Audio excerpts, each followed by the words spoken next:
good. Good, good. I'm just actually coming from my young boy house. Um, talking to him. He trying to play both sides, man. He going to University of Richmond, signed D1 scholarship football cornerback, right? So Elijah,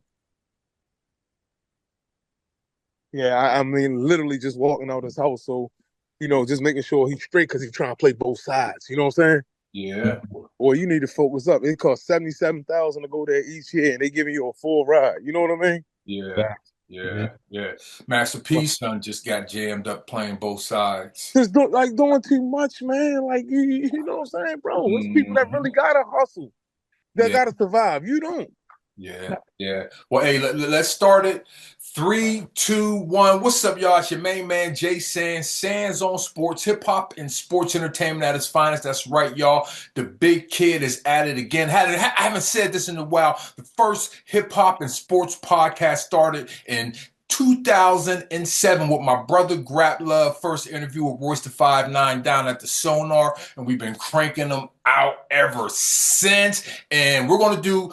You got a very special guest from Baltimore. So today in sports history, people think I don't like. I love Lamar Jackson. They think I love Lamar Jackson. But anyway, today in sports history, Lamar Jackson won the Heisman Trophy. So big up to Lamar Jackson because when he was at Louisville, he was that boy, man. And also, we can't forget my co-host with the co-most, Tahir Jahi. Cuz, how you doing? Feeling fantastic. Feeling fantastic. Feeling Well, yeah. fantastic. How that Cali life? What's going on in Cali? Oh man, it was about 77, 78 degrees today. Mm-hmm. Very warm on the skin. You know what I'm saying? I'm hydrated. You know what I'm saying? I've drank plenty of water today. Yeah. I mean, my mother came down from Vegas, Oh, so you were okay. yeah, she came down and her and my brother, we got together, we had lunch. Yeah, bro. Yeah, yeah, yeah. Yeah. Brew with the ass out and shit. You know what I'm I saying? can dig it. Yeah. You Well, always got hey, always. I got a story, but we're gonna keep the show moving. We're gonna keep. Hey, cuz, did you see the post, the new software I got for the podcast, where it got the captions now, where I post a video and Yeah, I got new yeah, software now. So when we post our videos, it's gonna look, they're gonna be able to read it. If the volume's down, they're still gonna be able to read what we're saying. So dude. that's just how we're progressing with Sands on Sports. But yo, Grow with the show. You yeah, we know, got grown. Yeah, we're grown. We're grown. grow with the show. Mom and pop shop. This is a mom and pop shop. But yo, today on Sands on Sports, we have a very special guest. Matter of fact, a veteran of Sands on Sports, because the last time he was on the show, we had Mayor Sheila Dixon on, and Rel was kind enough to join us, and he is kind enough to join us again for a second time. We have Jerel Wilson from FMK. Cuz, how you doing, Jerel? Oh man, blessing and a pleasure to be here, man. Thanks for having me, man. Yeah. When you were on the show, we was kind of focusing on Miss Dixon. So now we're going to zero in and lock in with you this time. You feel what I'm saying? I just needed you for that backup. I didn't want to go at the mayor Dolo, so I needed you, and you came in, you held me down. But now we're going to bring it back, focus on you. And the first thing I want to ask, can you give a 20-second bio about yourself? I'm Jerel Wilson, man. Baltimore native. Grew up here, played basketball, played Division I, studied criminal law. My focus is to enhance our communities with better systems and make our people better with success stories and understanding how to get to the next level with opportunities, be it entrepreneurship, programming, housing disparities, and etc. But I'm well known in the city for doing this type of work. Got you. 1 second. I just wanted to double check, make sure we are recording. We are. Jay Sands got to double check, damn it. I missed the button. So You looking good? yeah, we good. We recorded. So Got what are your favorite teams starting with football? you. I love you know what it is. I'm Yeah, I'm Ravens sorry, fan. you got a problem. I can't help you with, but you can please explain it. Yeah. I'm Ravens fan, man. What about baseball? Orioles. Okay, and there's no professional hoop squad in Baltimore, so this is an interesting question. What about basketball? Golden State. Okay, ooh, okay. They have a tough year. What sport you say you No, play they're not having a basketball? tough year. They have a good record right now, Oh, sir. yeah, they do. Yeah, I Yeah. honestly I haven't been paying. I just been playing 2K, and they're not on tier one, so I'm just thinking that they're not having a good year. Yeah. So, Yeah, so you need to make sure we research on what's really going yeah, on yeah. before we say they having a Yeah. tough There's year. fact checkers that don't hit me up saying you on that bullshit. So there are fact checkers. Hey, Rail, can you run down all the sports you played coming up? Your little So sports resume. Run on that sports yeah. resume. So actually I played little league football. Um I played baseball when I was young. High school I went to practice in football my sophomore and junior year, but it was just too hot out there, man. So I stuck to basketball throughout my whole career. Okay. And basketball is what helped me get a scholarship was Southern University of New Orleans back in 2000. Yeah. So yeah, that was it. Got you. At what high school did you go to? I went to Walbrook, got put out of school fighting and stuff, so I transferred to Randallstown, ninth grade. Okay. And from there, You guys won Randallstown. the state? I think you guys won the state, right? Yeah, we did pretty good, man. We did pretty. We got a legacy of winning the state every couple years. Yeah. Shout out there. Hold on. I gotta run down the names. Tone, Scoop, Black, Shock G, Yeah, yeah, a lot of dudes, man. You know what I mean? yeah, you got yeah. I found a lot of That's, them. I gave a lot of them. I gave a lot of them some of that. yeah, you ain't lying. Yo, well, check this out. Do you have a story from whether it was Randallstown or Southern of a game you was in that you could share with us? As far as me playing or being like actually witnessing. Whatever you want to, however you want to take it. But for real, I like it to revolve around you playing. But however you want to take it. Oh well, I got a couple games. We got a Southwestern game. When we played against Southwestern, they were undefeated that year. Hmm. So the game we didn't win, but more importantly, it went down to the wire. So you know what I'm saying, went down to the wire. I might have had about 15 and 8 and 6, Mm, all in the second half, because I ain't played the first half, just yeah, being a knucklehead. So for me, it was like I was bringing the team back. I was doing pretty good. I had some fun. And we kind of lost at the end. Troy, our point guard, he turned it over. You know what I'm saying? He turned it over, lost 4-1. So that was kind of memorable. When we played in an alumni game, far as us going back and playing each class of Randallstown, that was memorable. I scored about 45, 50, lit everybody up, got the MVP. mm, Um, them type of things I always can take with me. And it helped a lot with our fellowship and our conglomerate growing up. yeah. I mean, I've never experienced such a big basketball community. Like I'm playing in an open gym, and three of the dudes is playing overseas. You know what I mean? Yeah, yeah. Yeah, like it's like again, it's kind of like you go to a city like Philly, like the dudes are boxers, like dudes is making money not just at a professional level, they're making money all throughout, international money, this money. Baltimore the same way with basketball. Not everybody's in the NBA, but dudes is finding a way to go overseas and get money from this city. I That's a just big know that. market, man. Yeah. A dude in Baltimore, 6'4", 6'5". That's all. And Rail, I always want to tell you, your game, because Rail's a point guard. Rail's game always remind me of Chauncey Billups. That was always Yeah, Billups. thank you, He yo. reminded me of Billups. Thank you, Well, hey, bro. I hey, I hey, heard that a couple times. what's that?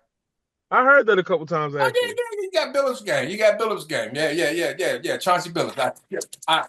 Jay Sands stamps that. But hey, we're out of the first quarter going into the second quarter. And the reason we're going to college football because they got the brackets coming out. They got the 12 teams and whatnot. And the reason I'm going on it because I listened to Shannon Sharp and Ocho last night. They ran through all the NFL shit. Boom, boom, boom. But people was like, yo, you're not talking about the college. And I was like, well, damn, well, fuck that. I'm gonna talk about the college to jump it off. So the biggest story I think is Alabama. They didn't deserve to get in. They lost 3 damn games. Alabama's not in it. Yeah.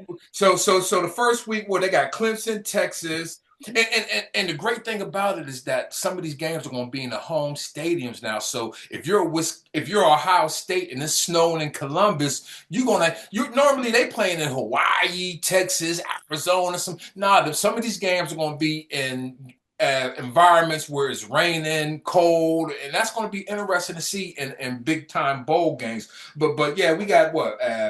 Texas and Tennessee and Ohio State, SMU, Penn State. I think the big game is going to be Indiana and Notre Dame. But for real, I ain't gonna run through all the games, but it's just going to be interesting to see. It's a big ass television show. For real. You got to keep in mind, these games are here so these motherfuckers can have the best ads you've ever seen in your life so you can go purchase some shit. So always keep that in mind when these games going on, that this is the Cosby Show, this is Cheers, this is Seinfeld. At the end of the day, they're trying to produce a television show to sell you something. so always keep that in mind. So do you guys have any picks for the College 12? You mean that's going to the national Win the championship? whole thing. Who's gonna win the whole thing? I'm going with the Buckeye. I'm going with O State. So that's who I got. I got O State. Man, I'm gonna have to say Georgia. Yes, God. Oh, Levi.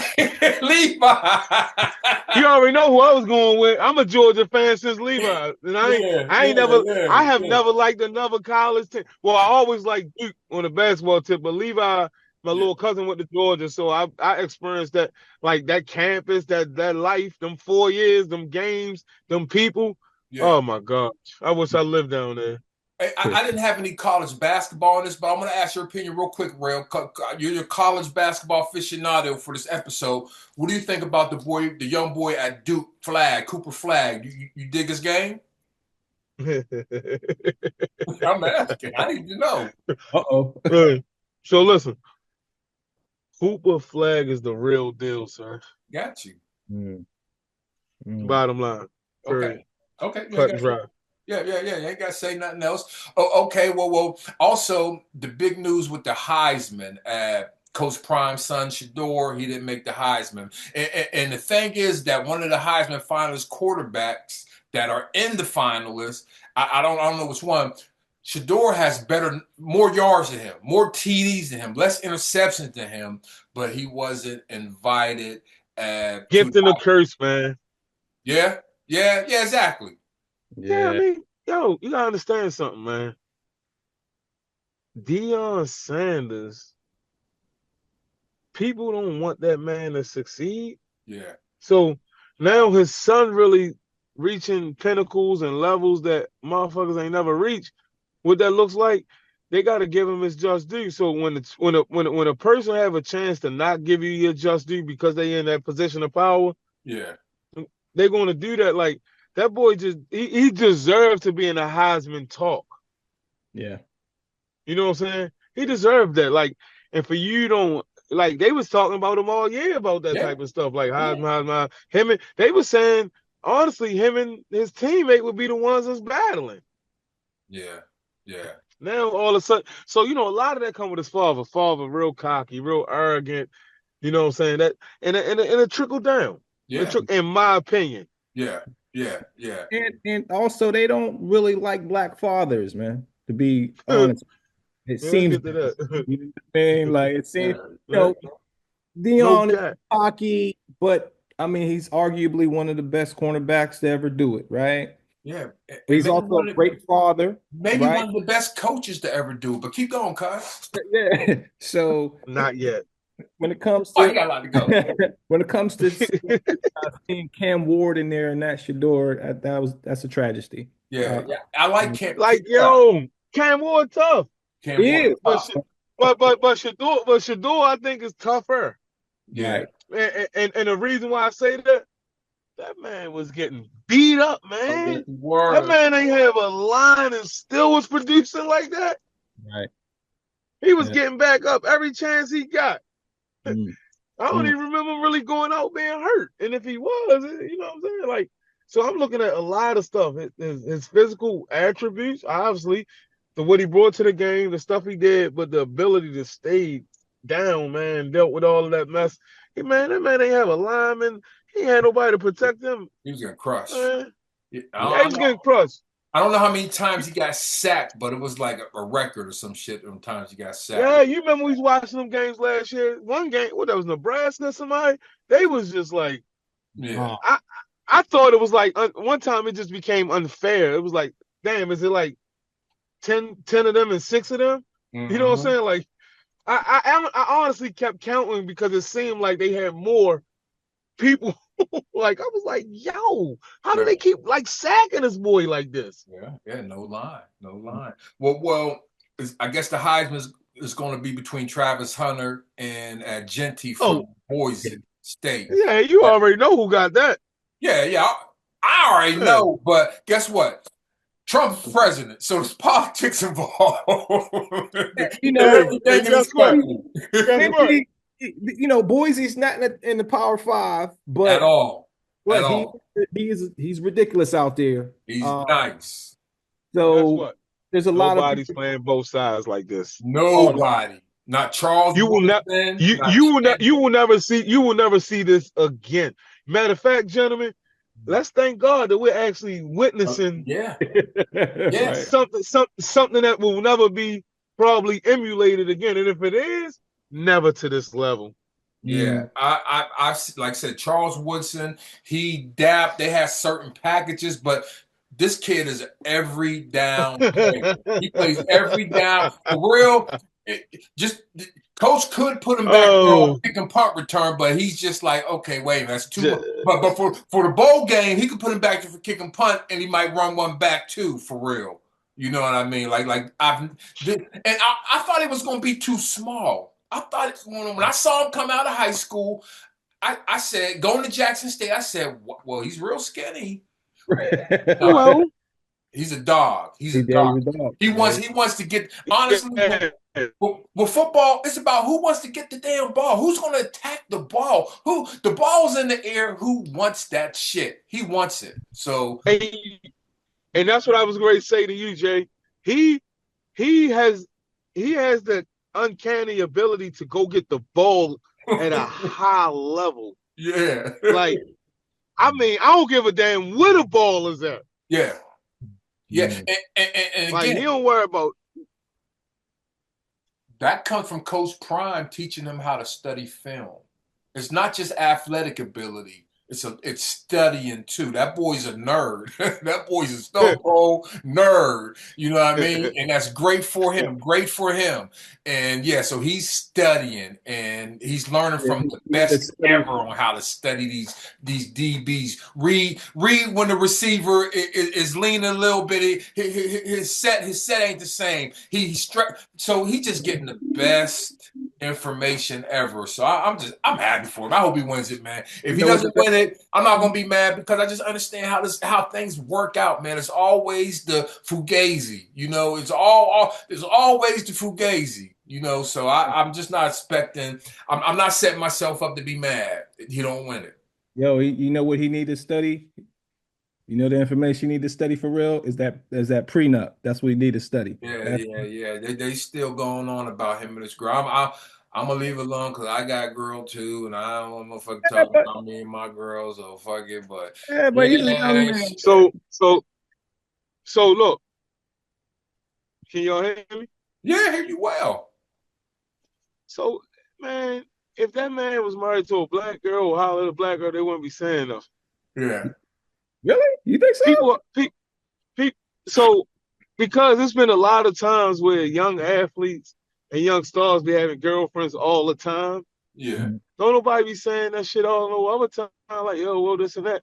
Man, a lot of them guys, they be having college sweethearts early. Patrick Mahomes, like them guys be having they women. Yo, shout out to my man John Saunders, number 5 for Oklahoma. I mean, I'm sorry, at Ole Miss, at Rebels. He's a starting He's from Northside Pittsburgh. His dad, Nike Boys, Northside Manchester.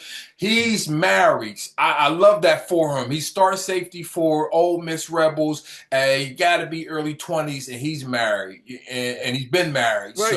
So yeah. I don't think there's anything wrong with having a girl or being married. I think there was footage when you see the actual footage of of him getting dissed. That's why people are talking about this particular thing. Like what you mean getting dissed? CeeDee Lamb, like after the game last week. He had the best game of his career. He had and he come out for a little hug and sugar from his girl, and his girl was like, "Nah, you was flirting with the cheerleaders," and didn't give him no play. And they made a big deal. But it's just like, bruh, if you got a woman, so to my brother, California, my guy, right? Clearly, he better get a prenup. Yeah.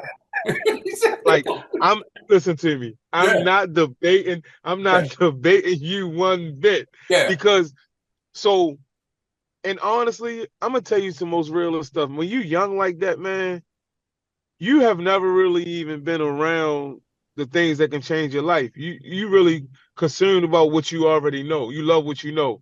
As soon as he cracked that league and be around them things, he'll understand the dynamics of like she's okay. Yeah. And so what that looks like is he'll be committing and doing some things probably by mistake. So he needs to be protected early or even just be straight up with her. But and another thing, if she's showing that attitude over some cheerleaders, girl, you in for a time of your life because the girls he's going to be around ain't no cheerleaders, chick. No. So you need to get prepared now. So he need to see that right there and make adjustments now before it get too deep. I think she's pregnant though. Oh wow. Well, Coach Prime, I just watched a video on TikTok. They showed an old video of Coach Prime when he got married, and it was a big thing for his ex-wife to sign a prenup, and it was like a whole episode of the show or some shit like because Coach Prime said, "No, you gotta sign that prenup." And he was too rich though. He was too rich. Yeah, he's too rich. And guess what? Even if you do sign a prenup, guess what? They're going to fight it. They're going to try to fight that motherfucker anyway. So a prenup. Well, guess what, Chan? You sign a prenup, they still gonna get more money than they ever made. Yeah. The thing is not for them to get 70%. Yeah. So you gotta understand something. I'm a married man. Like if something happens right now, they get 70 to 75% of everything we built, and I still gotta pay her bread on. So I gotta pay her the expenses that I will be pulling away from the house that I was adding on. Yeah. So you got to take like I got a couple cars, I got a house. This shit I done took 20 years to get. You know what I'm saying? I got XYZ. I might got a year left on payments on one of the vehicles. So now I got 2 vehicles paid for, a house with equity in maybe 150, 200,000. I'm kind of okay in my life, and I decided to do some buffoonery. Yeah. Right? No. And then look, just because of feeling though, because after that feeling, I gotta go back to my normal life. Yeah. Now 70% of that is gone. Now a prenup meaning, hey, look, we can negotiate. I'm gonna tell you what this look like.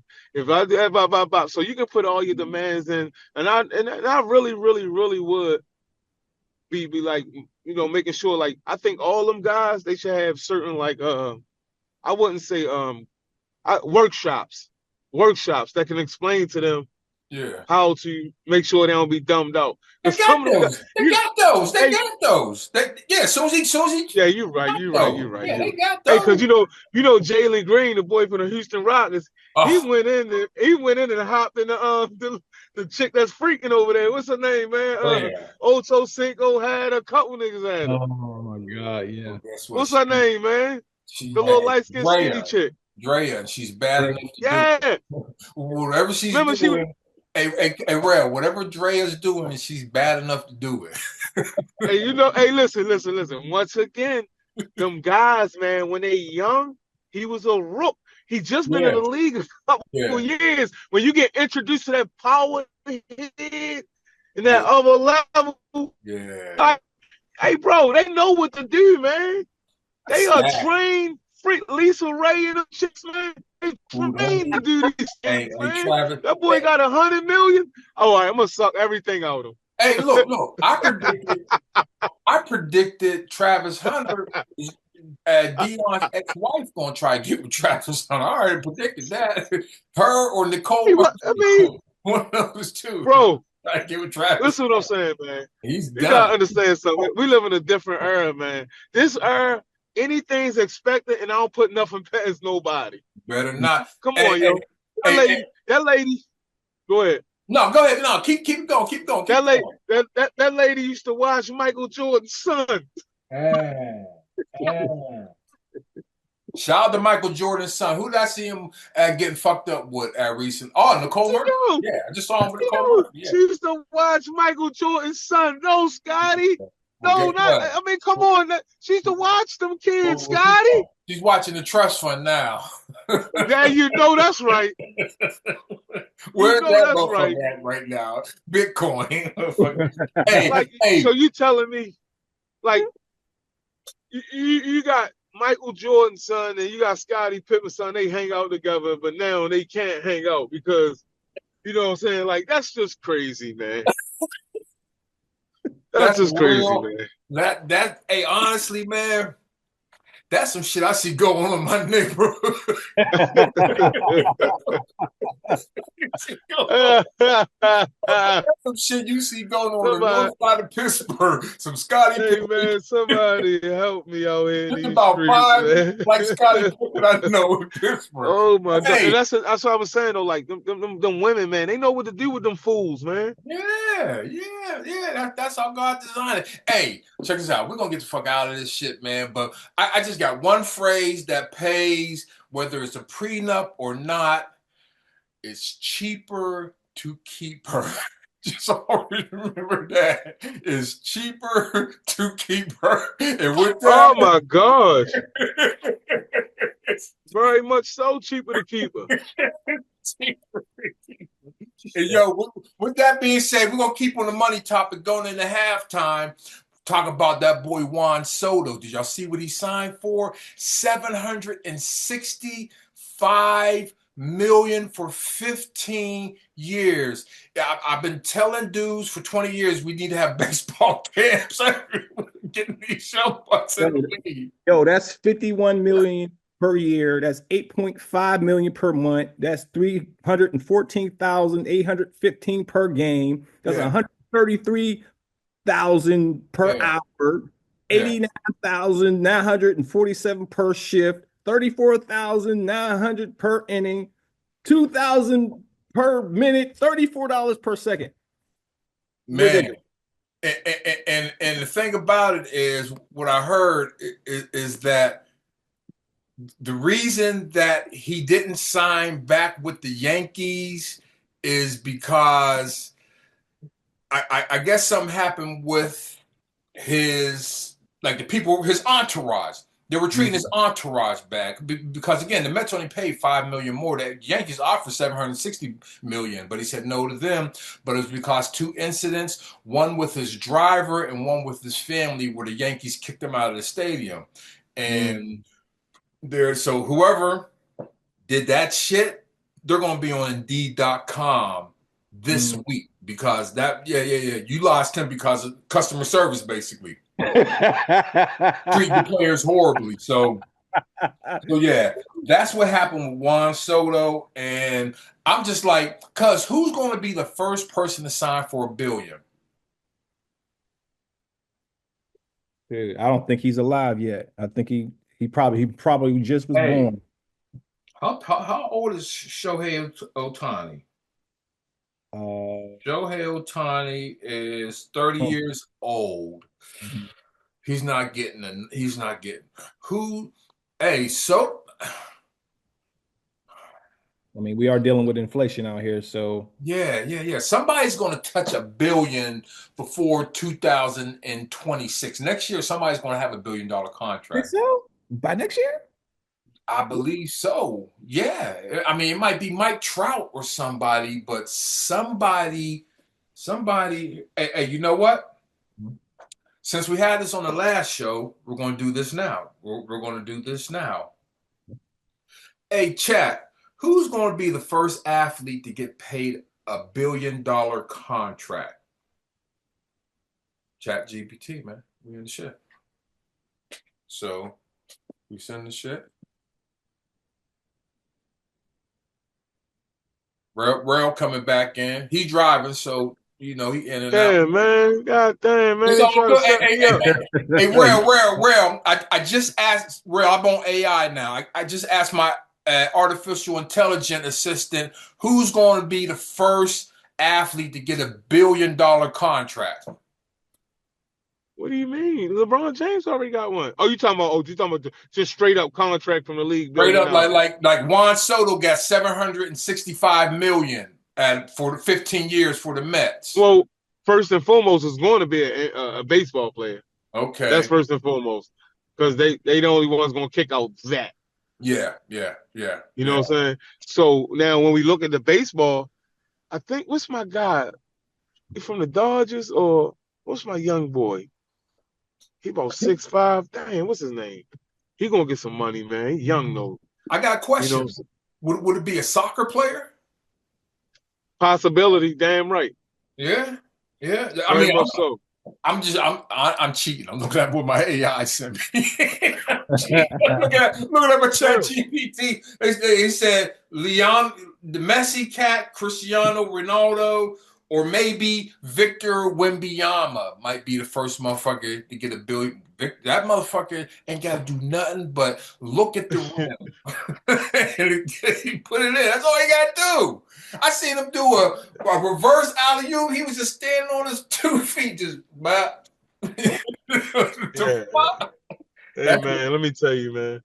So it's my belief that I think some of these people are aliens. Yeah. Um, and I honestly think like it's just certain stuff like it's just certain people that got hit with that pill with that trick bug like LeBron, Wembanyama. It's just certain people, man. It's like and it wasn't. I just think they was just experiments, and they was the ones that benefit from it. Yeah. Yeah, man, that man's 7'5", man. And the thing about it is, I'm seeing more and more. Hey, this kid's in the 5th grade. He's 7'8". Like, what the fuck, man? Well, hey man, listen to me. I've never seen. It has to be the food and it's something I Yeah. don't know what's going on, yo. Hey. It's driving me crazy. I seen the kid the other day, man. He was like, I'm 17. I Yeah. said, for real? Yeah. No, you're 17. Yeah. No, you can't tell me you're not 37. Yo, the nigga had all of this. He was like, I mean, he was just like, I was like, oh my God, like, what is, like, it's no way in the world. I'm almost 50. I still can't grow all of that hair you got, son. Yeah. Hey, well, cousin, Yeah. this is some surprise shit, but it might be right up your alley where you can explain it to us. I've been seeing a lot of FDA bans like Red 40, that shit that's in the sodas. They're banning a lot of shit. I just know, like this week, I'm just hearing FDA's banning like Red 40 has been the shit that we've been calling pork since the 90s. Oh, you don't eat that, man. It got Red 40 into that pork. I've been hearing that since motherfucking 93, nigga. So niggas, man, they're banning them now. They're banning a lot of chemicals right now. I don't know what's going on, but I've just heard 3 chemicals, and they're banning the chemical, I think, in dishwashing liquid or something. And so, do you know anything about Oh this, my. cuz? So RFK is about to be in Yeah, office. RFK, he's on that shit. So a lot of these companies are starting to get in front of a lot of the preservatives and all the other kind of suspect. The shit that's not legal in other countries that we allow legal in America that we eat. Yeah, that part. That game is over. That game Yeah. is over. So, Okay. The shit that Michelle Obama was trying to do, they called her crazy. That's yeah, Hey, yo, that game is over. yeah, this administration is on its on definitely the pharmaceutical company's neck, and also and I guess that would be a good segue into the gunmen. But I think you have. Yeah. That's the fourth quarter. So no more yellow number 6. I hope not. You know, Wow, I've been drinking yellow number six since I was a kid. No more. well, maybe that's why we're not, 6'7". Maybe why I'm not 7'8". Yeah, I'm drinking. Well, hey man, let's get out of halftime. And for real, Sunday went down. There was a lot of motherfucking NFL games, man. Shit, NFL is cranking up. I always tell people, man, don't talk to me about the NFL till December, going into January, because that's when it really matters. And you know, just let you know, real Tahir's in Cali, but he's originally from Pittsburgh, so he's on Steelers side. So anyway, Steelers doing good. We ain't got to talk too much about them. And Ravens, they the Ravens are still in the playoffs. You know what I mean? They're a playoff team. So if you're in the tournament, you still have a chance to win it all. So it doesn't matter what you're seeded or not. If you're in it to win it. So I don't sleep on Lamar Jackson Oh no. having a run. Like, shit, Lamar Jackson can have a run anytime he wants, but he's going to have to want it. He's going to have to maybe run the ball sometimes when they say, "Oh, Lamar, we want you to be a passer. Lamar, we want you to Tom Brady." No, they just 20 yards in front of you, run. Yeah, that's gonna have to happen. Get them yards. No, clearly. Yeah, So he just trying to conform to what everybody want him to do. So yeah, sometimes he forget who he really is. yeah, yeah. That's all. Yeah. So again, we'll see. The Bills, they're still a tough team. They lost though, but they're still a tough team. The Eagles are beefing, and it's the crazy part because it brought back now T.O. McNabb beefing again. But the original beef that started the shit was from Jalen and Brown, number 11. So with number one beefing with number 11. But the thing about it is, again, man, I don't know. We got George Pickens on the Steelers, who's a hell of a headache as well. But it's like, dude, y'all just won 9 games in a row. If I win 9 games in a row, I don't care how many touches I get. I understand it might affect your contract, whatever. I get that, but we've won nine. Ego. Yeah, it's like you're complaining. You're complaining because the formula is making y'all win. So yeah, and you're mad at the quarterback at it. Y'all got Saquon Barkley. That's why I be mad when the Ravens don't give Derrick Henry more than 20 carries. John Harbaugh he's insane if he doesn't give Derrick Henry more than 20 touches a game. Same thing with the Eagles. They figured it out. They're giving Saquon all the touches, rushing and passing out the backfield. So, You better know it. yeah, so that's winning. But Brown is mad. He's mad at the quarterback. And, bruh, I can't explain. I'm not saying I had the best attitude because I didn't, but I can't explain this new athlete shit. Like don't you understand that if you win a Super Bowl, where that takes your stock up to, but he's not worried about the wins. He's worried about the touches. Yeah, ego tripping. You know what I mean? That's all you can say about it. Uh, they say that most wide receivers are, they got their, Yeah, diva shit. Hey, I was yeah, the wideout. I was a diva. I was a wideout diva, but I wasn't even good and I was a diva. So yeah, I was a diva, but I don't know, man.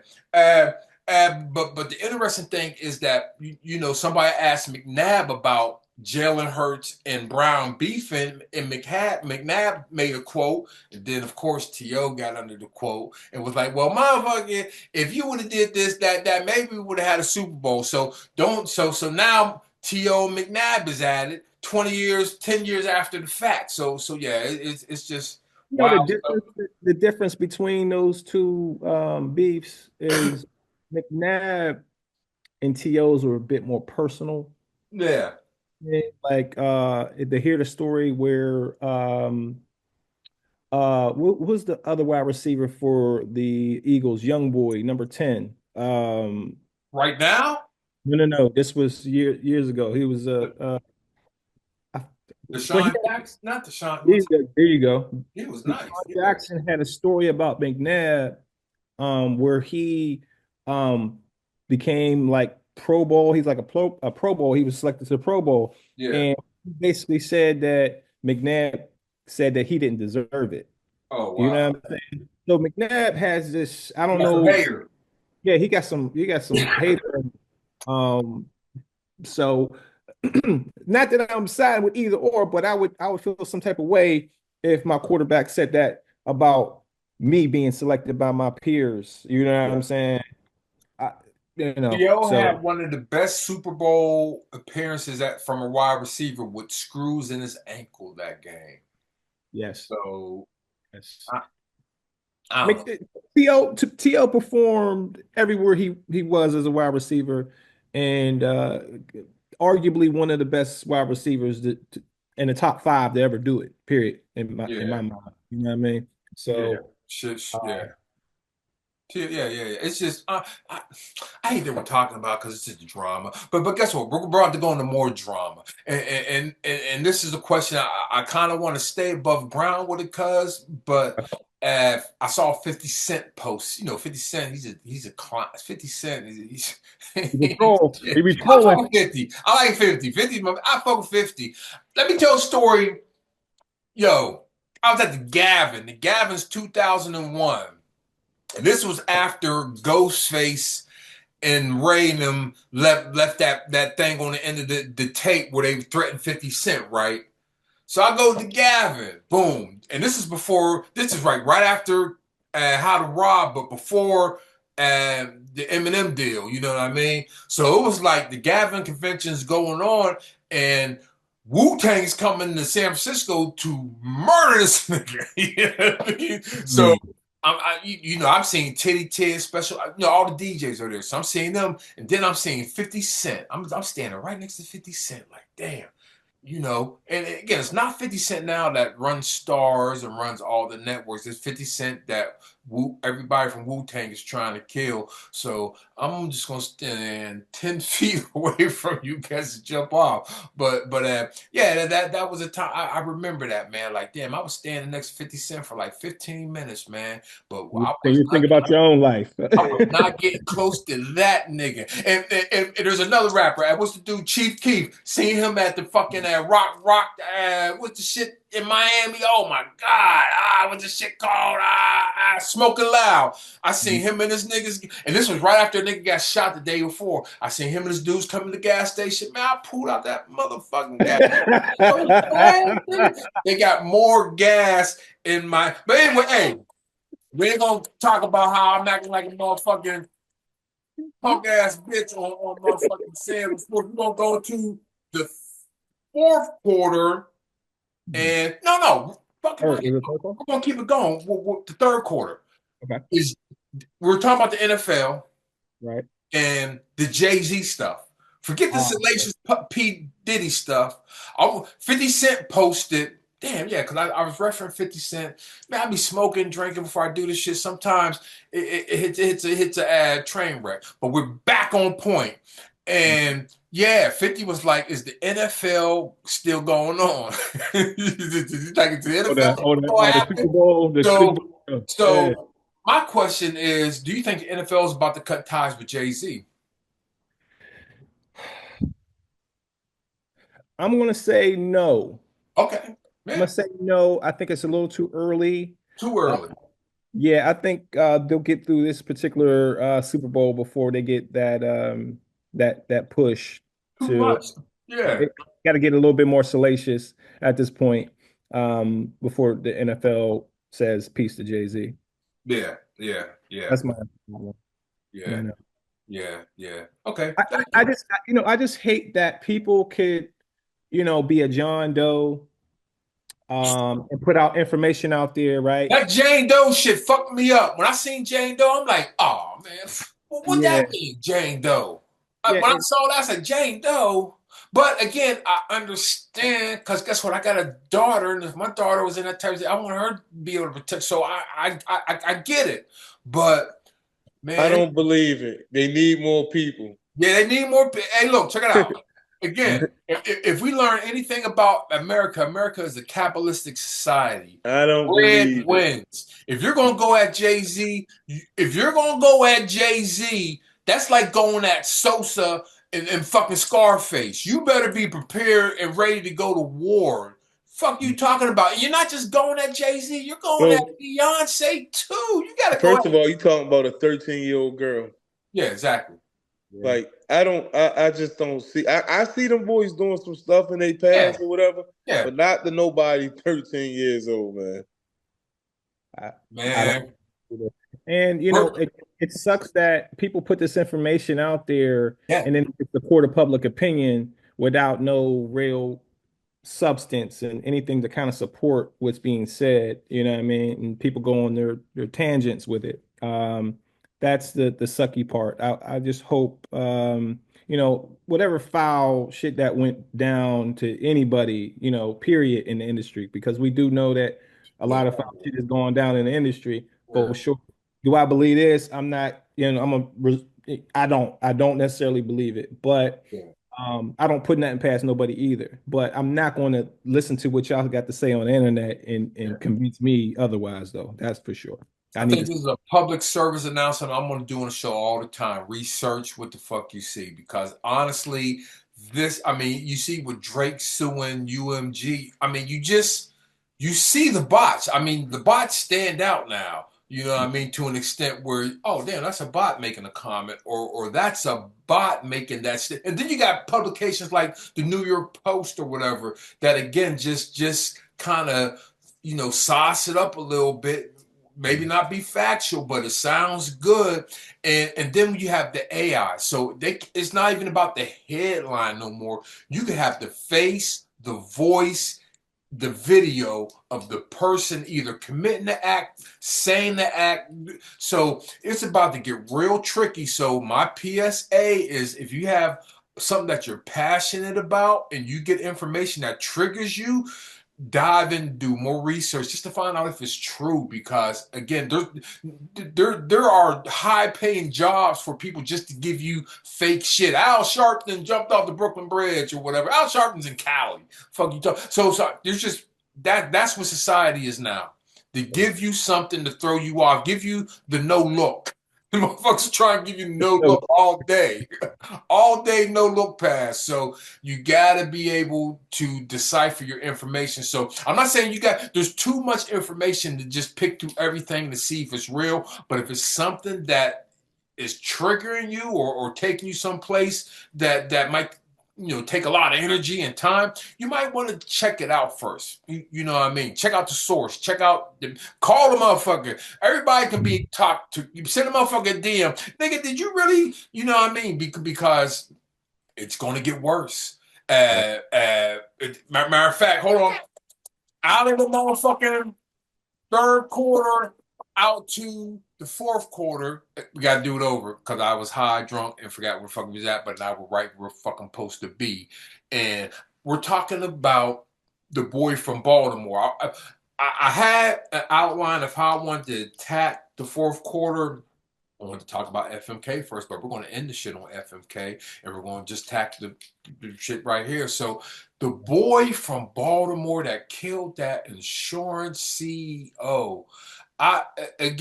You when I saw the shit, I thought the motherfucker was from Syria. When I first saw it, I said, oh shit, he got a silencer, the gun jam, he was click, click, click, click. This motherfucker went to a private school in Baltimore, went to Penn, got money. His dad's or his cousin's a Republican senator that's racist as fucking Maryland, and his family own funeral homes. And man, yo.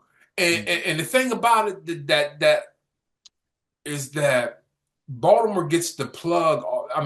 Gets the stigma all the time that it's these young black kids that are reckless with guns and doing all the murder and watch out for these young black kids. Guess what, man? You got to watch out for everybody. Forget kids, forget everybody, because getting guns in this country, and honestly, You know, I had my gun license in Pennsylvania back in the day, so I used to go to the gun range. I was a member of a gun club in Pennsylvania in the 90s. I used to go to the gun club with me and my cousin Jock, RIP, and we used to see these young white boys. You'd be like, yeah, he's a future cop. He's a future cop. He's the way that way they was shooting. You feel what I'm saying? So it's like as black folks, we have no idea what these white people know about artillery, but also have access to. Yeah, they dad probably because most of the there's a lot of guns in America, but they're owned by a small percentage. Like I used to go when I was out there doing my roadside. I go to Westminster to do a jump start or some shit. White dude be like, yeah, man, you want to come in and see my gun case, man? I got 60 guns in there. I'm like, nah, nigga, just give me a jump start, man. I'm going back. You feel what I'm saying? So these white folks have so much information and access to these guns way more than what we have. Like how many young black kids you know got 3D printer or they make a ghost gun and all that type shit. So I'm just happy, not happy. That's a horrible term to use. I'm just I don't know. Just that the stigma's been pointed to that, hey, these white kids got guns too, and they're committing murders too. So don't just say it's the economic deprived, the black kids, the people of color who are out here acting like John Wick. No, it's the motherfuckers who got money too that are doing that shit. Yeah, it's disingenuous to say that it's one community. I mean, we're watching wars. I mean, we've seen historically who the most violent people are. And when it comes to guns and drugs, there's no doubt, it's hands down, white folks are more active in those spaces than anybody else, you know. Yeah. And we're talking about Brian Thompson, the CEO of United Healthcare, right? So, I guess my question: do you think that was a professional hit? Do you think this Bro, person check it out. who they picked up is the Again, guy? Again, I grew up around guns. Man, look, if I'm in some serious shit and a gun jam in my hand, I might run. Yeah, I'm not waiting for that shit to eject and me to be. I'm looking for cover. I'm looking for a tree, some shit. He ejected that shit, kept it. Well, first of all, he knew the dude didn't have a gun, so that's a different situation. But the way he was so smooth with it when that shit jammed and he just kept it moving, pop, pop, pop, some more. Yeah, you know that's like a dude with handles. He's like, oh damn, he can handle the rock. Oh, this nigga I got didn't handles. see it. He got handles. Yeah, this nigga got handles with a pistol. Yeah, I didn't see it though. Yeah, He ruthless, huh, Jay? yeah. I mean, first of all, shout out to Dr. K, WEAA in Baltimore. I got hip to this station, 88.9, and it's Morgan State. We educate African Americans. So I listen to that shit every day, man. And a lot of information from that station, man. And, just hearing about, because it was a nationwide story, but then it immediately turned to a Baltimore story. It immediately turned to a Baltimore story. You know what I mean? Because again, my daughter goes to school where this man lived. You know what I mean? So it's an immediate Baltimore story, and yeah, because I just know it's going to get worse. I always think of this phrase: "Eat the rich." Eat the rich, and I don't think it's going to be black people eating the rich. It's going to be their own people. It's going to be white kids like him.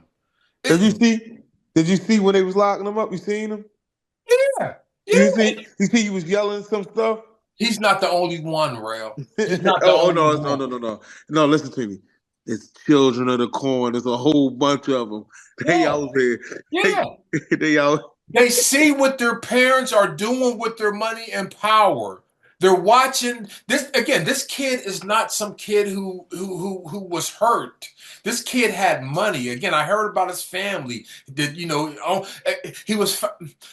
Again, I could be totally wrong, but again, I'm just going off stereotypical shit. You listen to fucking Sopranos, they're always taking some shit to Altoona to meet with some motherfuckers in Pittsburgh. That's where he was caught at, Italian motherfucker. You know what I mean? So again, this kid was well the fuck off, but it's not so he's watching. And again, he's well off, but not well off enough because he's seen what the shit did to his mom. You feel what I'm saying? So he's actually seeing how it's affecting him. But again, it's going to be white folks against white folks. Honestly, it's going to be a battle that we're going to observe and protect ourselves. But there's 70% of this population, and they're trying to figure. We're not going the 12%. We're the 12% black, 12, 13%. We're not going to be the ones making the decision where this country's headed. They're going to have to figure this shit out, and this is going to be the shit that they're going to be doing, I believe. Hopefully not as graphic, but again, when I see shit like that, that phrase "eat the rich" always pops up. And again, we're not cocky enough to think that we're going to murder somebody in New York and get away with it. But a privileged white boy from Baltimore went to private school, got a degree from Penn, family got money. He might get the fuck off. Yeah, he might get the fuck off. Shit. Yeah. You know what I will say about this? They're gonna implement facial recognition. These devices that we carry around with us, will be will be attached to some blockchain for transactions. Before it even gets to some Beat the Rich, they'll be implementing some new tech. Trust and believe me. You know what I mean? So, I can dig the energy. You know what I mean? I'm not into killing anything like that. Yeah. But being disruptive is great. But we're in a space and time where we're watching new tech being implemented daily, right? You got the AI stuff, you know what I'm saying?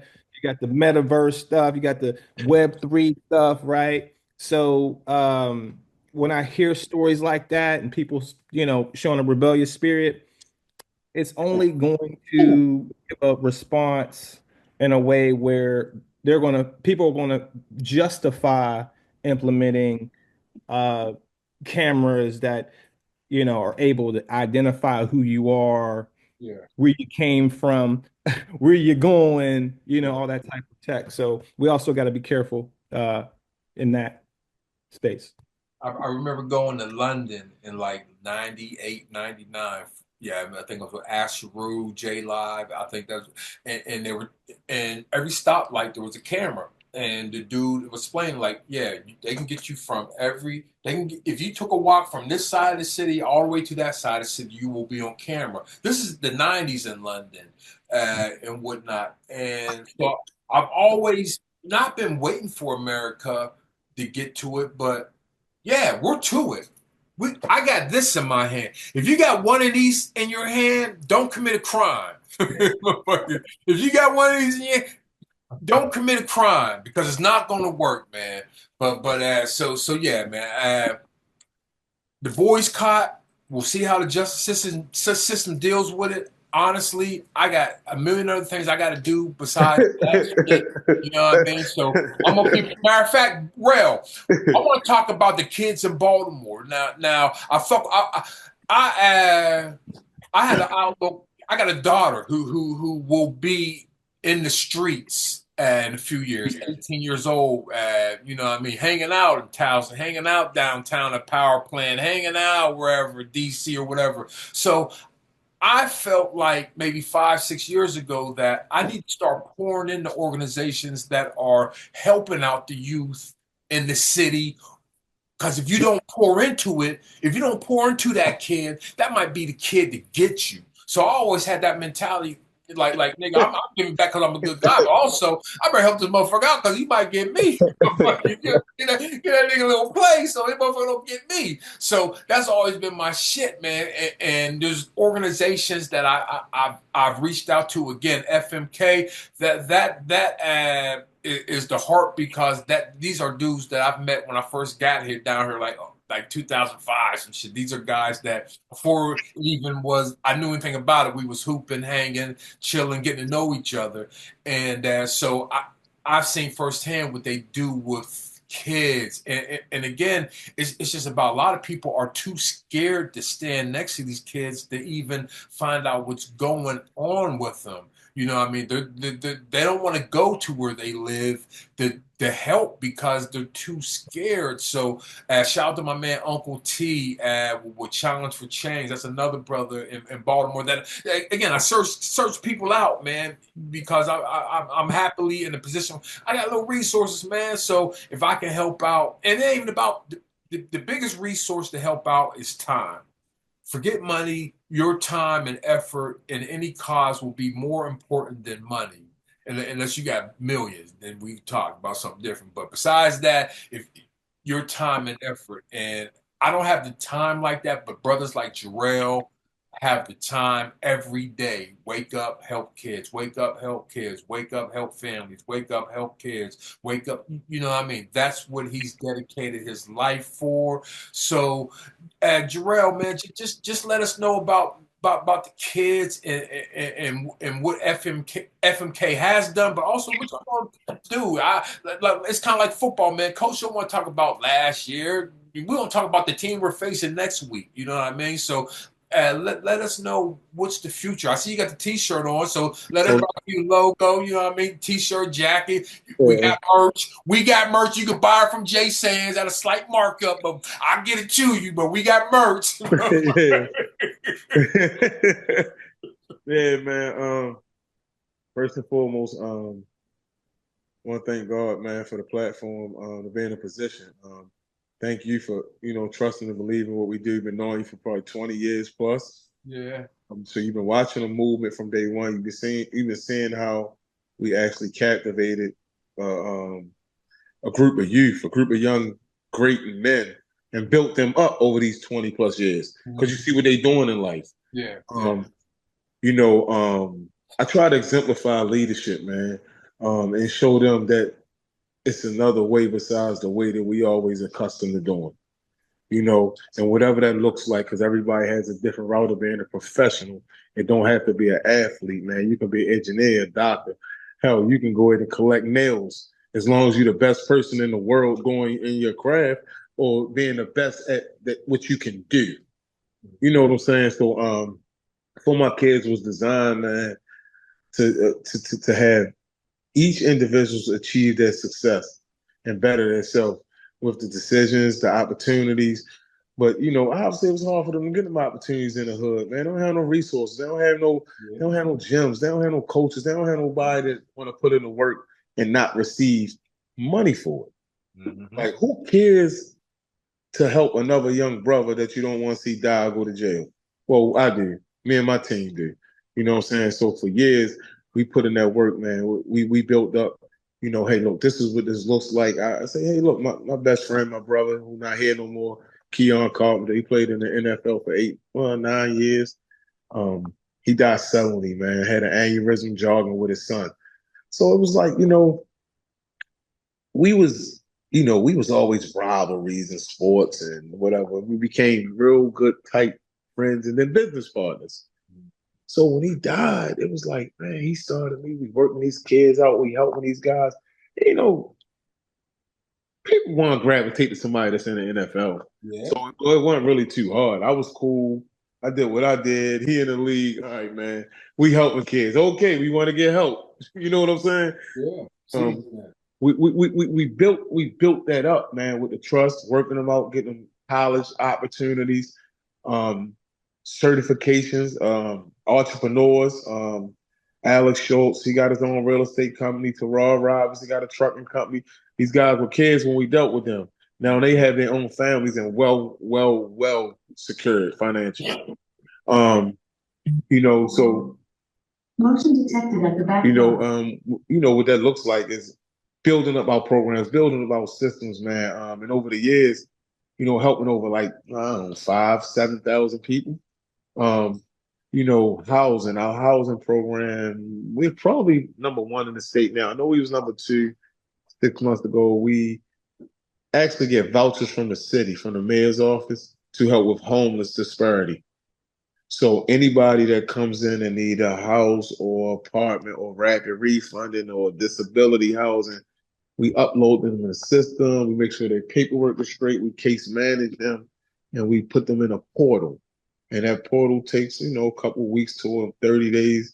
And if they make the cut, they get housing or, Yeah. whatever that 30% of your rent paid. It's a lot of different little, initiatives. Our housing department has just flourished. It's just like just took over, man. The aftercare program, we work diligently every day with like 12 to 13 kids on reading and writing.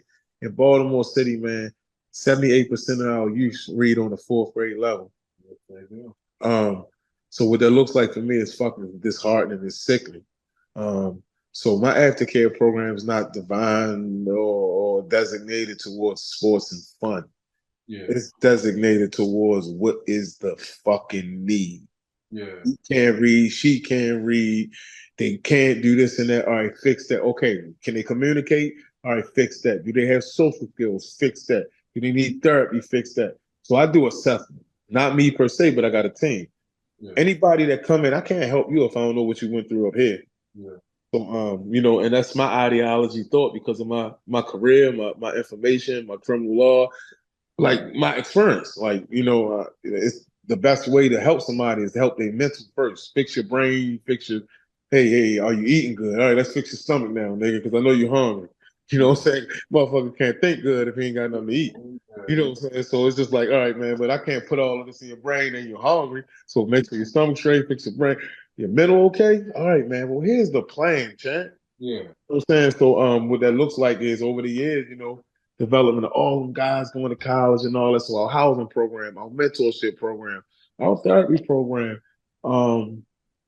job readiness. People be killing me talking about they got job placements, man. You can't place nobody. You place somebody with a job. You don't even know if they're gonna keep the job. How you even know that man can get up every day and get to work on time? Yeah. If he's not equipped. Yeah. So I teach job readiness, time management. Look somebody in the eye, shake their hand. Hey, you got to be to work at 2. You need to get there at 1:45, maybe 1:30. Yeah. You know what I'm saying? Stop playing with this. What it looks like. Time management, man. Financial literacy, money resources, which pertains to obviously knowing what to do with your money, yo. All our people, they just love to be fresh. Yeah. Like, yo, them shoes gonna go out of style next week, champ. You know what I'm saying? Like, yo, yeah, it's cool. Yeah, somebody else, I can know, yeah, he can do it or whatever. If it's not bothering you and it's not creating any hindrance towards your bills, your financial status, your life, and you putting something up every month, you know what you got to do to be happy. Yeah. But if you ain't doing none of them things I just named, Nah. that not got no products. And 9 times out of 10, they ain't doing none of them things. So I give individuals reality checks. I got a debt to ratio thing. What are you bringing in? What are you putting out? How much you spending on miscellaneous? How much are you spending on food? Yeah. Wow. Food is a big part of our black people's culture of throwing away money. Yeah. You know what I'm saying? So, a lot of that, like, and they the programs, man. And for my kids been established since hell 2006, 2007, under me and Keon, which was the Carpenter House. Um, like I said, when he died, I just went full fledged though. Like it was personal now. I understood the mission then, but the vision now got so much more clear. So that's it, us in a nutshell. We located in West Baltimore, 2036, the corner of North and Pulaski, in between Coppin State, Mondawmin, where Freddie Gray and the Rise was at. All that's in my little circle of the heart of West Baltimore. And I'm privileged and I'm blessed to be able to be in a position, man. Yeah. One thing, I think people, a lot of people use mental health as a crutch. I'm not going to say because I don't think I experience it, but I understand the fragility of the mind, and I understand my mind is just as fragile as any other person's mind.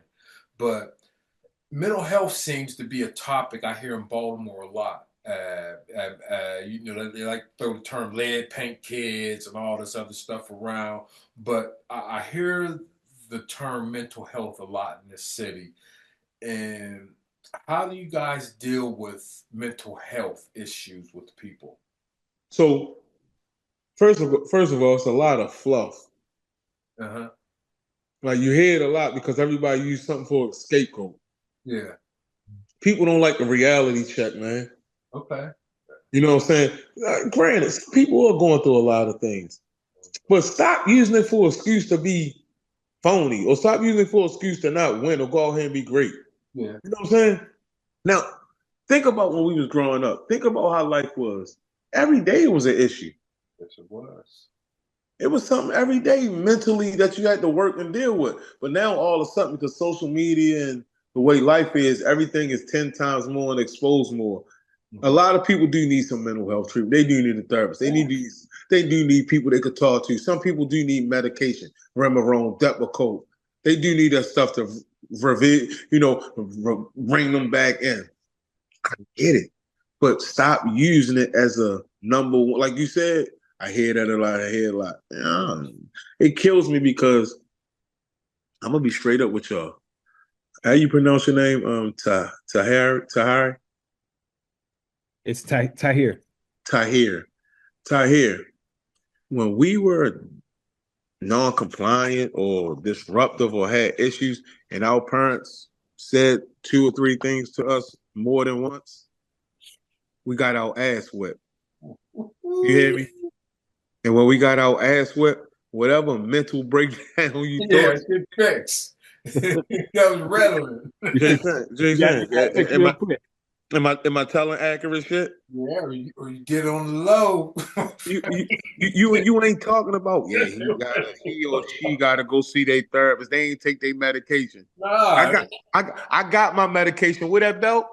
a slap in front of your cousin. Hey, check out. When you with all your cousins, you get this shit slapped out of you by your mom. Yeah, that's prescription. So from me to y'all, right? And I get it, man. It's this new shit going on with this whole Yeah. life. This whole life of her. Everything new is exposed. This was going on. This is what they need. We as a culture, as a community, as a whole, as a country, we take excuses and use them as escape routes. Like, and we just keep building on it. Now it's a big market. It's a big thing. It's a business. Everybody need a therapist. Yeah, everybody do need somebody to talk to. Do I need to be a therapist? Sometimes I don't, because the therapist could be as fucked up as you. Yeah. But my question to you is, you seek that person you need to talk to, who you feel comfortable with, and hopefully that person is, because there's people that's not even licensed, but they can give you therapy information. Yeah. Save your life. Define this is bad chick. She's a doctor. I think she's a doctor, but she's not. She's the one that was with Cam Newton. She's fine, mom, but they like she's not a real doctor. So what the fuck's going on? And but again, man, They got like life coaches out there as well. First of all, salute to you for being boots on the ground. You know what I mean? Appreciate it, my brother. Thank you. It's there's a lot of people online or at home talking about what needs to be done, but there's people out there that actually who are doing the work. So you need to be saluted for the work that you're doing and the work that you continually do. And hopefully, I'm definitely going to donate to your platform as well. And I encourage those of us who are watching to do the same. I can hear it in your voice, the conviction.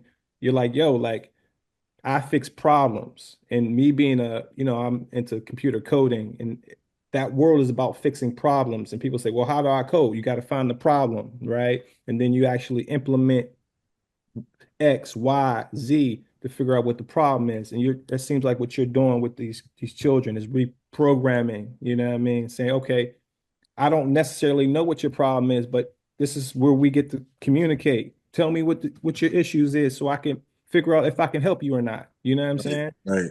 Hey, maybe I can't fix that problem right now, but I can fix this, and this. And maybe When you fix those issues, they're able to lift themselves up to a certain degree, and then, you know, come to you and then say, hey man, I actually feel better when I come and talk to you. You know what I'm saying? Yeah. So again, just salute to what you're doing out there. It needs to, hopefully there's more of us that will jump out of these digital streets and actually step up and Yeah. some work. That's what's up, man. Thank you, man. And, Yeah.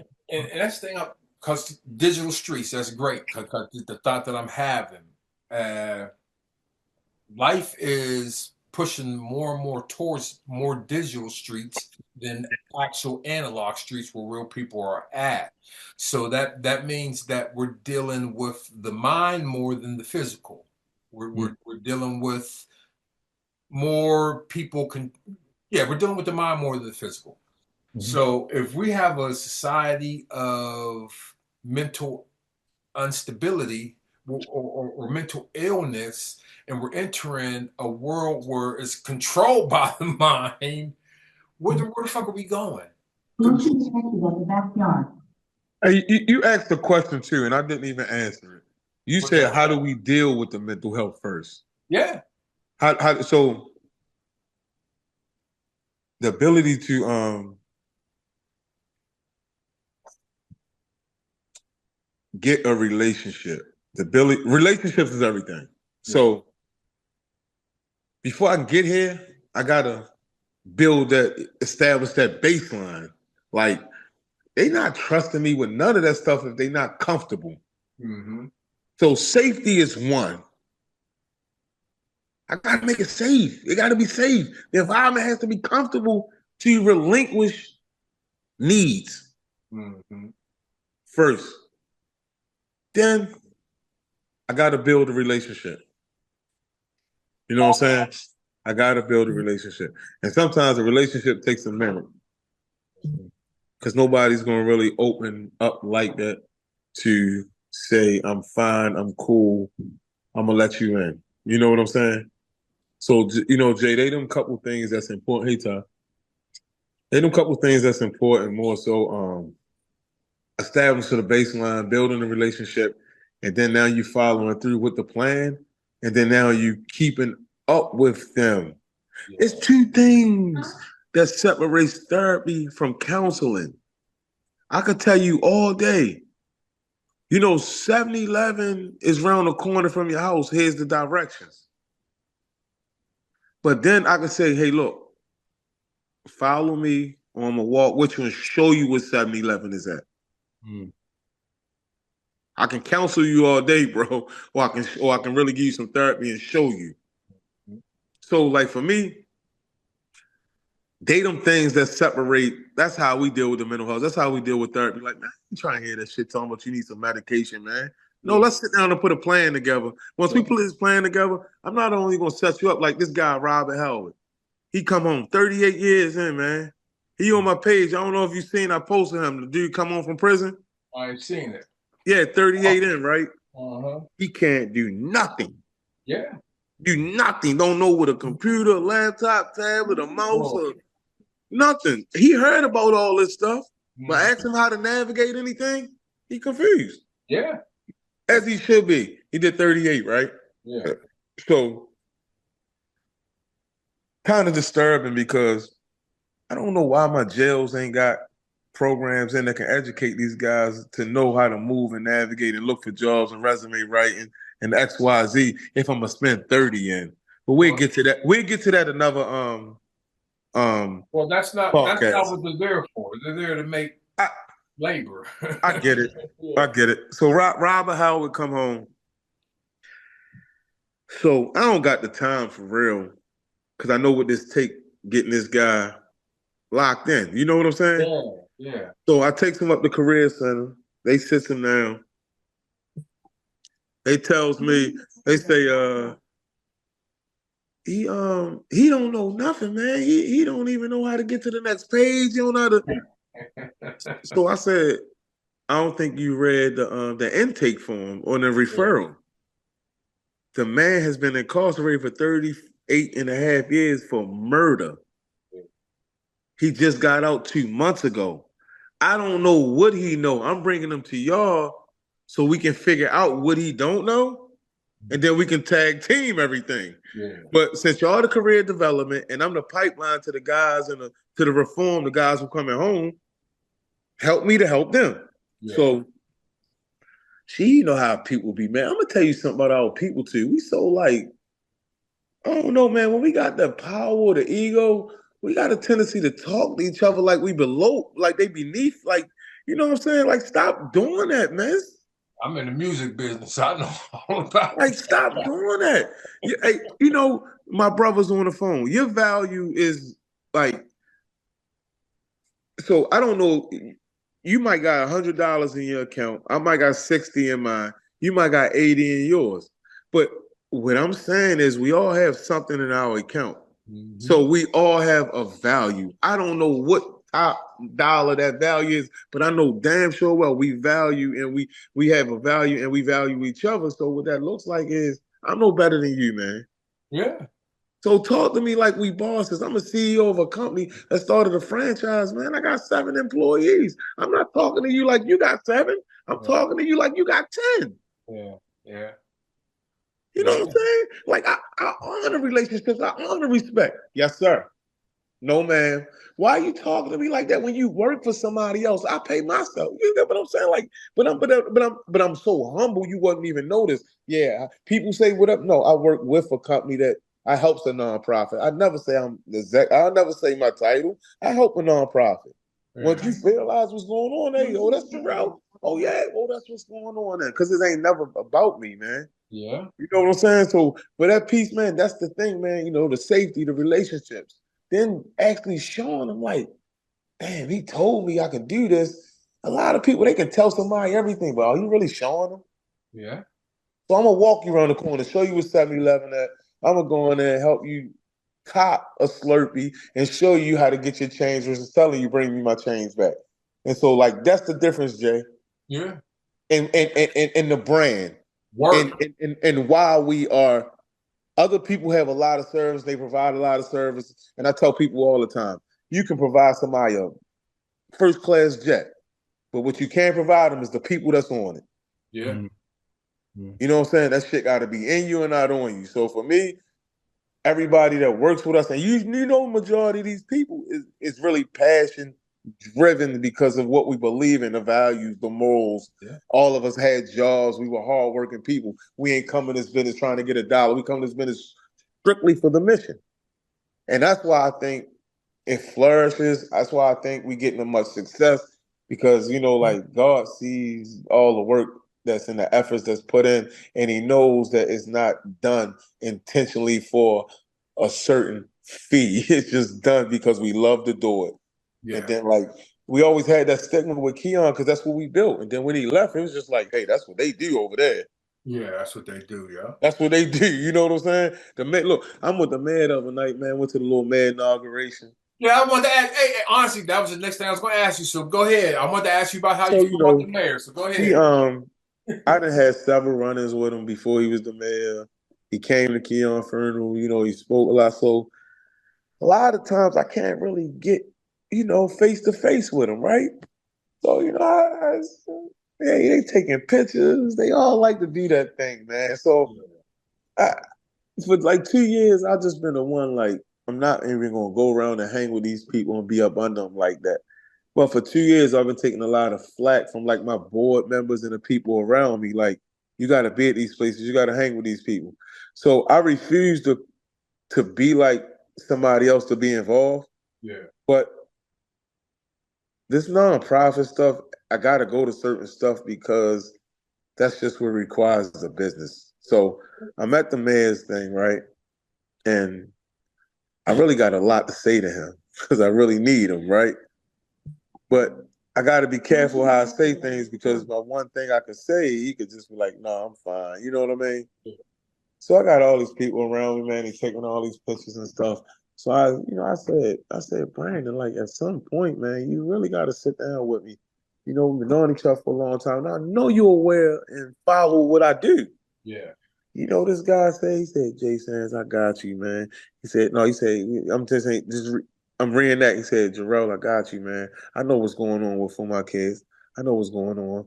I'm gonna come talk to you soon. So, like in my defense, like it's always people that be watching. There's always stuff that's going on. But if you don't continue to do the same work and stay consistent Consistency. and consistent, like I could have fell off when I wasn't getting no grants. I could have fell off when I wasn't getting no recognitions or when I wasn't going to these events.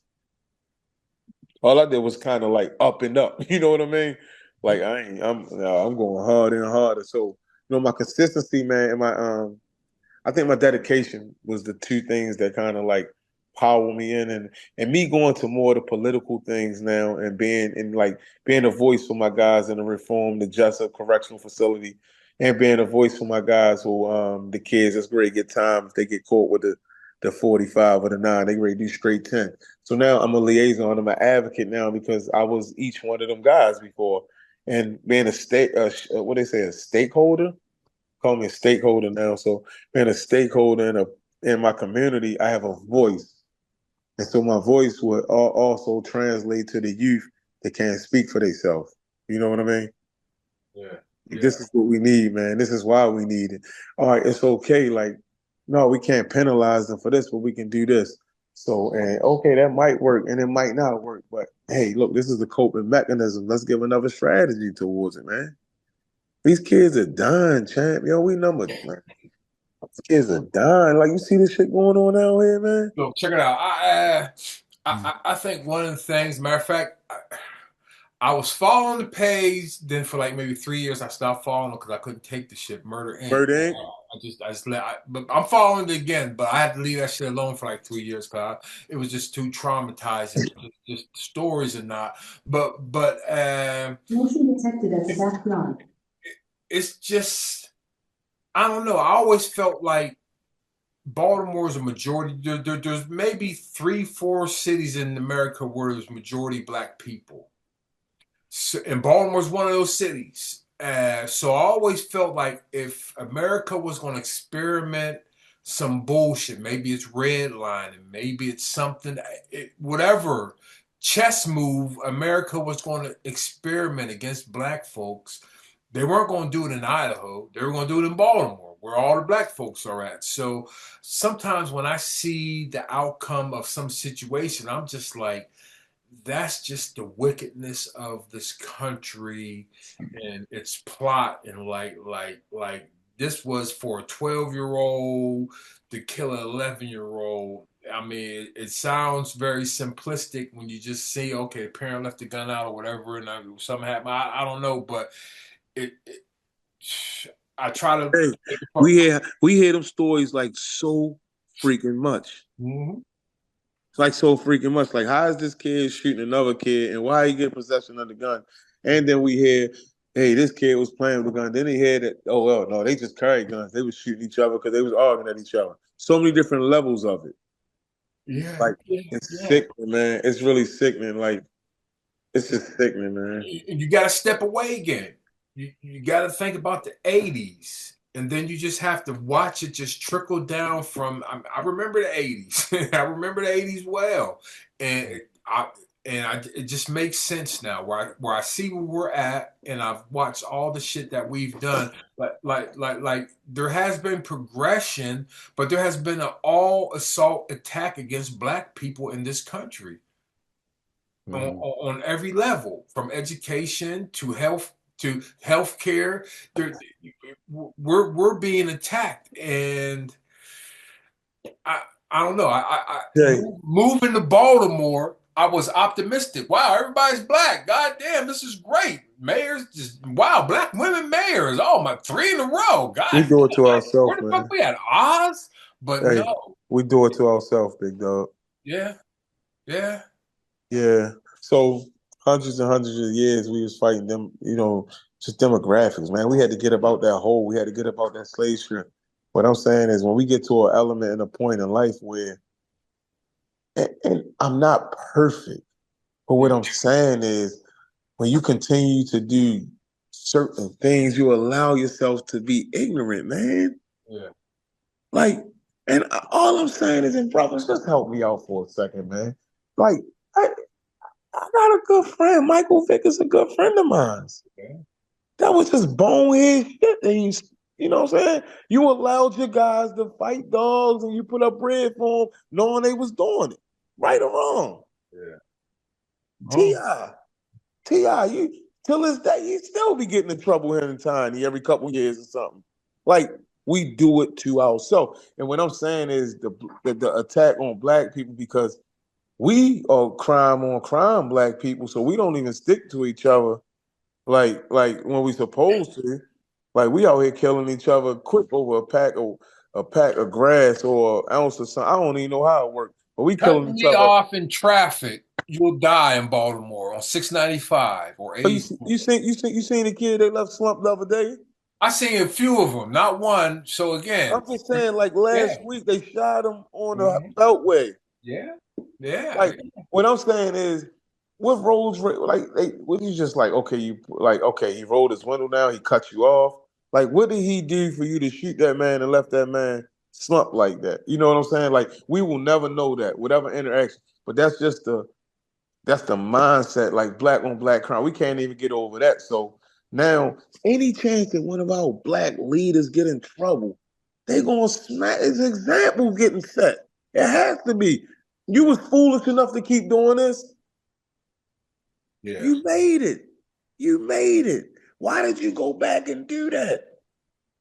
Then if we don't lose them like that, listen how we lose them. What's the kid? PNC Rock or something out in Cali? Yeah. Smoked them at the store. Like Nipsey, smoked them at the store. What's his name? 21 shot. Oh, Dolph. So, Smoked him at his hometown. yeah. Like, this shit is sickening, man. These are Hey, forget young that. There's been black about three brothers. Baltimore rappers. Yeah, little Scooter.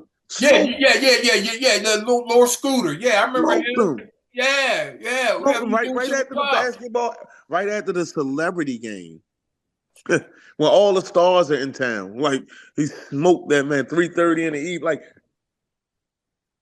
that's what we doing, man. This is what, yeah, black on black crime. So damn right, it's an attack on us because we don't care about us. So why not attack them anyway? Yeah, easy picking. Look, George Floyd.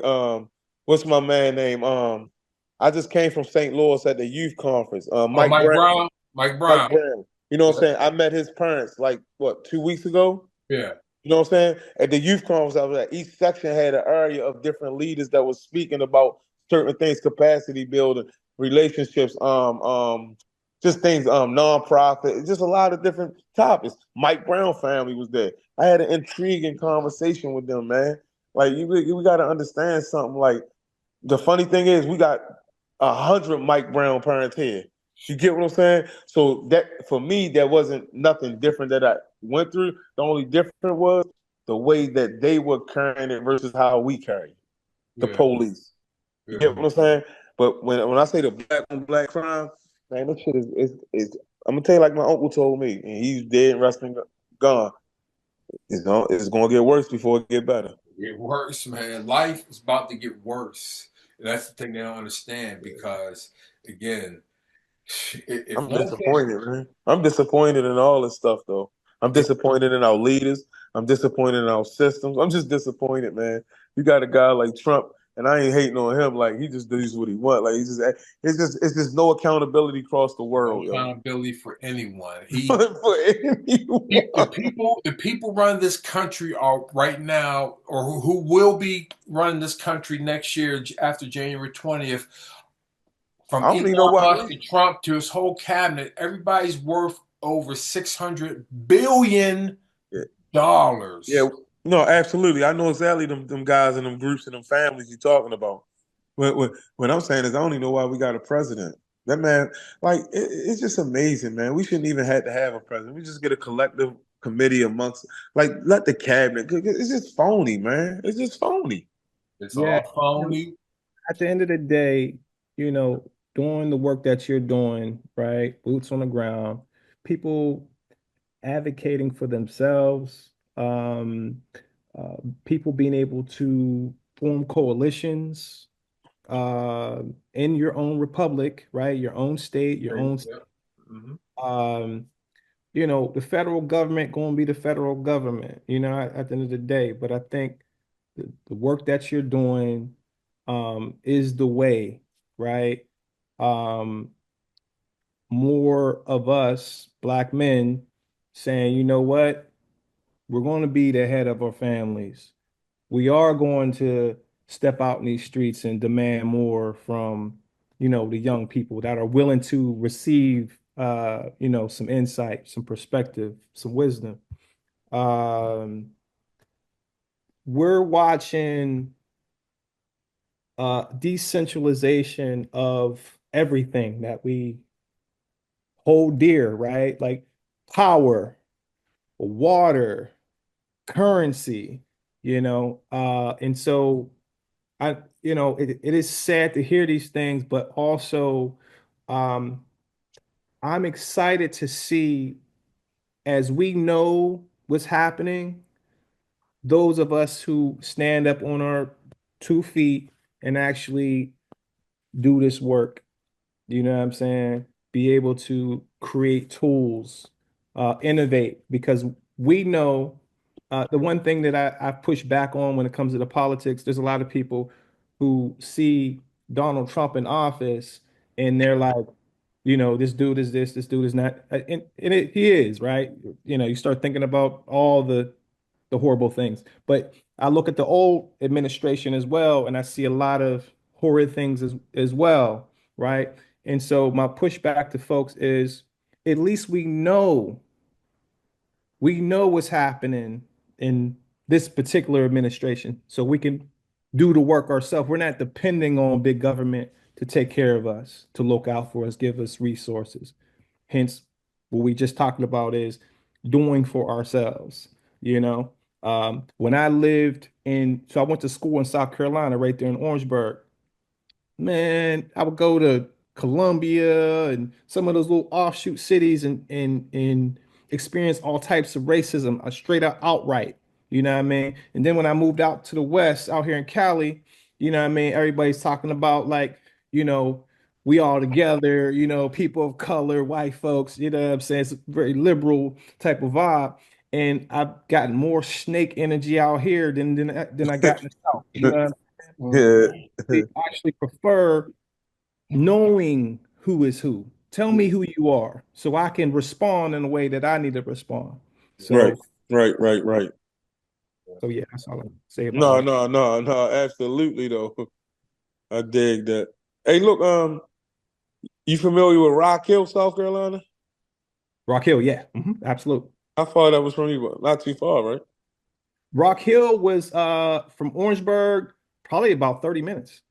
Right. I had a kid, man, took the Jahi prep school and prep, Jahi prep in Rock Hill.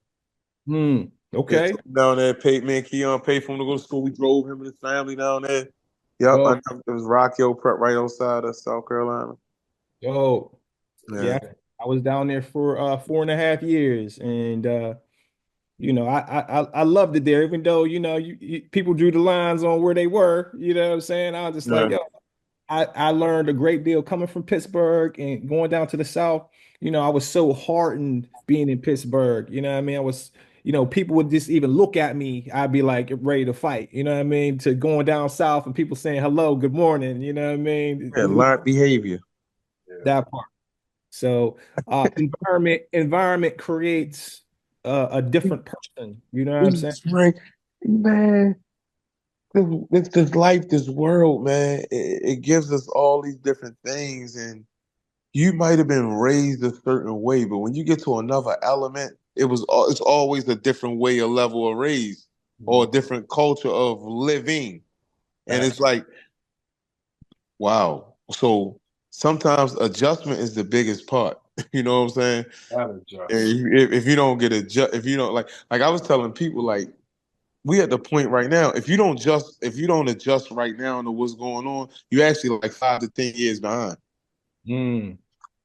So you can take it how you want, but I mean, you said something earlier about digital. What did you say?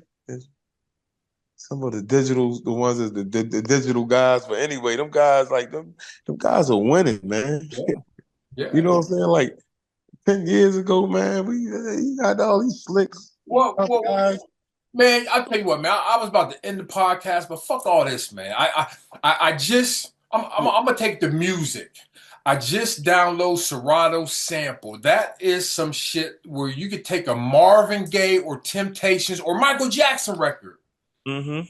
You never thought in your life you could just take a Michael Jackson record, take all the music out, and just have Michael Jackson's voice at an acapella, or take all the shit out and you just have the drums playing, or take all the shit out and you just got the guitar from Beat It playing. I got that shit on my laptop now. So the shit that artificial intelligence from digital, because I used to record on 2-inch reel tapes, and that's analog.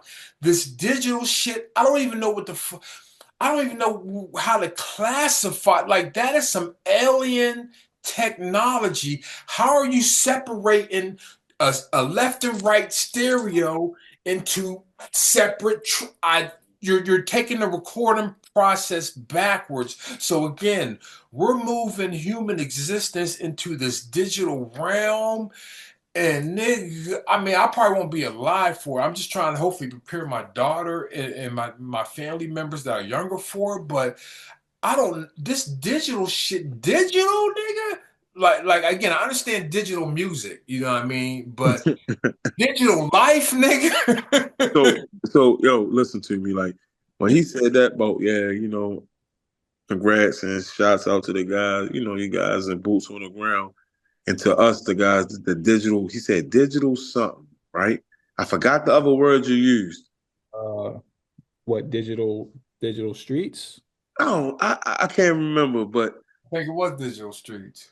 it was, yeah, I think it was. I think it was. But so I got two friends of mine, right? One of them just got a grant for maybe 700,000. The other one got like 300,000, right? So one do digital equity, Mm. right? And one do e-commerce digital. What the fuck is he calling this shit? Because I'm just learning this stuff, man. You know what I'm saying? So That's my world. it's kind of like I be always beating myself up, like, God damn, why I'm so behind in certain things. But then I tell myself, in the field that I am in and what I'm doing, I'm ahead of a lot. So I can't be, what I'm saying, ahead of a whole bunch of fields and not be good at what I am into. So, more importantly, it's just good for me to educate myself so I can teach my young brothers how to be great in it. So what I started doing was getting a little education on digital equity and it's e-commerce, digital fund. What is he? He's teaching guys how to make money off of Bitcoin and Ethereum. Is they talking about cryptocurrencies? No, wait a minute. Let me show you. Wait a minute. Hold on. I'm ready. Because this right here, because I'm still trying to grasp. Give me, wait a minute. Grasp exactly. I know when digital equity, my guy, he does that. I've been doing events with him for us get with the kids and stuff like that. But my other guy, I'm learning his little system too. You know what I'm saying? When it comes to digital stuff. Yeah, Seems like digital just taking over is my point though. It seems yeah. unreal. So you got the metaverse stuff, right? You have Decentraland, right? Where people are buying digital property, right? I don't even know what this You got I'm sorry. No, I'm just reading some of his stuff. Gold Tech Connect, tips and tricks to Gold Tech employments. Wait, man. There's just so much you got, like civic tech pioneer that uses innovation disruption to help underserved communities. Civic tech? Fuck. So he had a cohort, right? His cohort is consists of 8 to 12 people. Tonight he's having a cohort, which he wanted to invite me. He's actually supposedly like teaching people about generational wealth and home ownership. I just don't understand how he's transferring what he do into. I still don't understand that yet because I'm still trying to figure it out. Right. Like what is digital equity and what does he keep promoting? I tell you what, bro, you go ahead and get that chat GPT, man. Get you a little AI assistant. Start asking your AI assistant questions. They'll go out and get the damn information for you. And they bring it right back. You know what's on my phone though? Chat GPT? Yeah, it came somehow. I don't know like how this shit on my Check phone, it man. out. I started using it last week, man. For real? For my autos, for my roadside shit, man. Is it good? I mean, we'll find out. Hey, look. We'll find out the end of 2025. Either I'll be a millionaire, billionaire, or I'll be chased by a bunch of robots. That's what. That's what. Oh yeah. Think it's a game. They go, hey, look. So ain't got time to send in no police to raid your house. We're gonna send in them robots. Oh, hey, hold on. Check it out. Are you familiar with Baltimore County Police Department and how they? I don't want to say too much. One of my neighbors' kids did a little armed robbery, and they ran up in this shit 4 in the morning. They sent drones and robots in the crib. I mean, this is this year, 2024, and Owens Mills Police showed up with the drones and the robots. So it wasn't even no police officers going in the crib. And again, it's some old. Come on, man. But so anyway, yeah. Meet George Jetson. Mm-hmm. Hey, it's going down, nigga. Futuristic. Spacely sprockets. What you say? You just trying to prepare your kid. Yeah, trying to make again. I think that's all parents' jobs. I mean, just to prepare our kids for whatever's coming. And honestly, the thing about it, I'm 50 years old. I don't know what the fuck is about to come. So it's like when COVID hit. If your kid asks you a question about COVID, what are you going to say? It's the same thing about the damn future. I don't know what to say. Is there going to be clean air to breathe? I can't tell you, babe. Is there going to be clean water to drink? I can't promise you that, babe. We're just going to figure out to make sure you're best suited to deal with whatever this world becomes. I think that's the job of a parent, because to try to predict, again, those not to bring it back, but those kids, those parents who that kid that shot that health insurance guy, they had the best plans for that boy. Gilman, that boy was at Gilman. My daughter is not touching Gilman because it's a private school, about $28,000 a year. My daughter going to public school. So I'm just saying, like, it doesn't matter how much you plan for life. Life has already a plan for you. So you just got to be able to adjust to that, adapt to it. It might be a sharp left turn. You better have something to grab onto, whether it's a 401k, a mutual fund, or whatever, or a good friend or something. But it's just life. You said you went from a 401k to a good friend. You better have something to do, woman. Somebody, goddamn. Hey, look. Hey, Jay, you better have a lifeline. Lifeline, man. I mean, because it's going down. Shit get tricky. We're out of here in the fourth quarter. I'm gonna get out of here with two things. People getting older, you gotta start thinking about when you get older and you start getting sick and unable to take care of yourself, who is going to be taking care of you?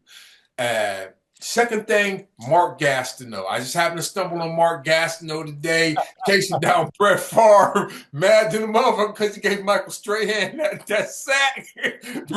Mark Gastineau is on his last lap, and he said, his last lap, I'm going to go at Brett Favre. And I'm glad, because I don't fuck with Brett Favre anyway. So big up to Mark Gastineau. Cuzzo, what do you have for us on the outro? Oh, man, stay hydrated. And pick up a book, man. A good book to read is Powernomics by Dr. Claude Anderson. Okay. Great book. Rel. I'm sorry, guys. Rel. It's donation season. It's the season of giving. So let people know how to get at you, how Cash App, Instagram, address, whatever they need to do to get at you.